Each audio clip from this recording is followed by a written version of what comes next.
le marché de Noël aura-t-il lieu? Oui, oui, je suis en mesure de vous confirmer que nous tiendrons notre marché de Noël les 18, 19 et 20 décembre prochains. Dans une période marquée par les incertitudes et les difficultés, il me semblait essentiel de maintenir ce temps fort, synonyme de partage, de convivialité et de chaleur humaine. De nombreuses surprises viendront émerveiller les plus petits comme les plus grands. En plus des nombreux stands inscrits, vous y retrouverez entre autres un petit train du Père Noël, une bourse aux jouets, une séance photo avec le Père Noël, ainsi qu'un carrousel les 21, 22 et 23 décembre. J'ai entendu parler d'une opération Père Noël, le 24 au soir. Quelle merveilleuse idée! En quoi consiste-t-elle précisément? En effet, la commune de Coutras souhaitait offrir aux petits Coutrillons un moment magique avec le Père Noël. Le 24 au soir, il se rendra donc dans 55 foyers Coutrillons et apportera aux enfants les cadeaux que les parents souhaitent leur offrir.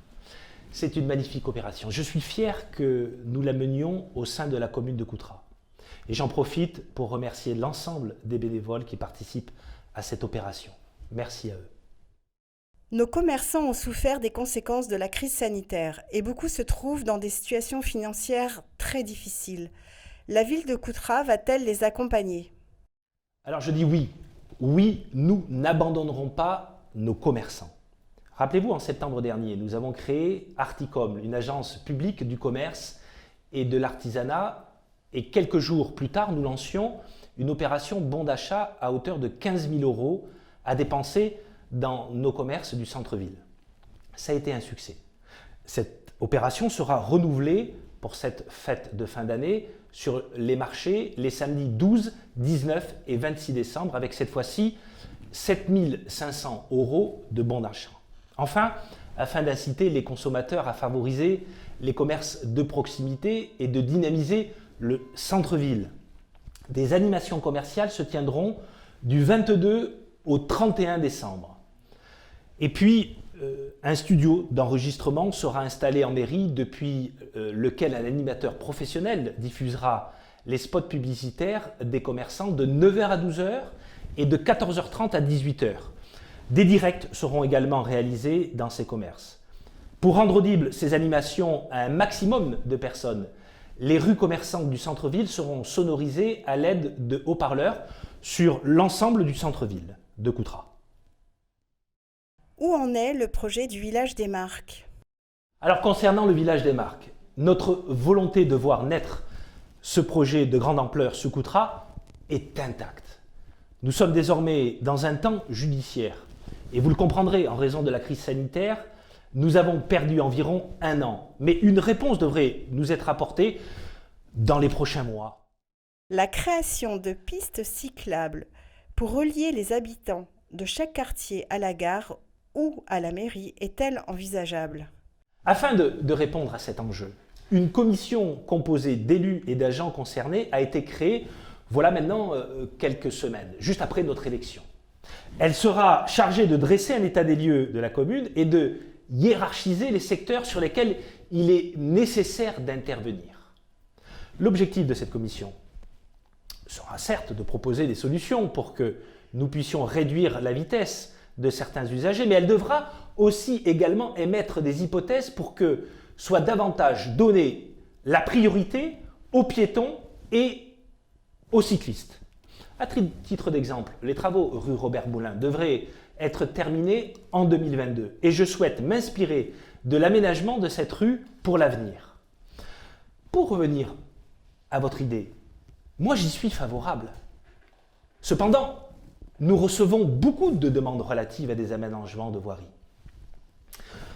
En ce sens, je souhaite et nous établirons un bilan chiffré avec des priorités.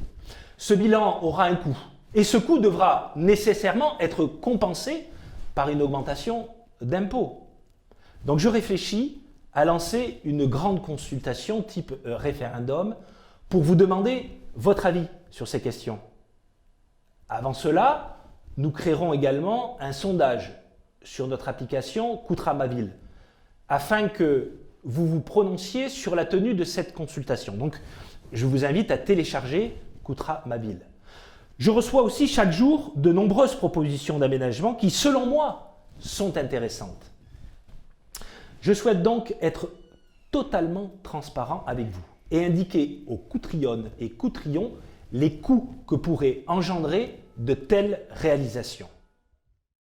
Qu'en est-il de l'implantation de la fibre sur Coutras et principalement sur le secteur de l'Auvira?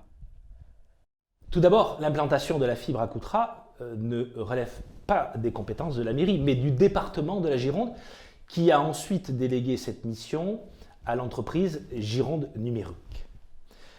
Nous ne pouvons donc, vous l'avez compris, pas interférer dans ce processus de déploiement. Ensuite, je ne pense pas qu'il y ait de quartiers défavorisés ou mis à l'écart sur la commune de Coutras. Il existe, c'est vrai, certains quartiers avec des spécificités, mais tous sont mis sur le même pied d'égalité. Tout ce que je peux vous dire, c'est qu'après renseignement, le quartier de l'Auvira est actuellement concerné par une étude de terrain. S'en suivra ensuite les travaux de déploiement, puis le raccordement final. L'Auvira est situé en phase prévisionnelle 2, ce qui signifie que la fibre y sera accessible normalement au plus tard en 2022. Je vous invite à vous rendre sur le site Gironde Oméga et vous retrouverez une carte interactive d'implantation adresse par adresse de la fibre sur la commune de Coutras. Enfin, pour ce qui est des visioconférences, nous disposons sur la commune 14 rue Gambetta d'un espace de coworking avec une connexion Internet, des écrans, des vidéoprojecteurs et des imprimantes. Cette première vidéo de questions-réponses est maintenant terminée. Je remercie toutes les personnes qui ont pris le temps de m'en envoyer et je vous propose désormais d'en faire un rendez-vous mensuel. Toutes les questions n'ont pas été abordées et je m'en excuse, mais toutes feront l'objet d'une réponse écrite. Je vous souhaite à toutes et à tous de très belles fêtes de fin d'année et je vous donne rendez-vous dès le 18 décembre à 17h30 pour l'inauguration du marché de Noël. Merci.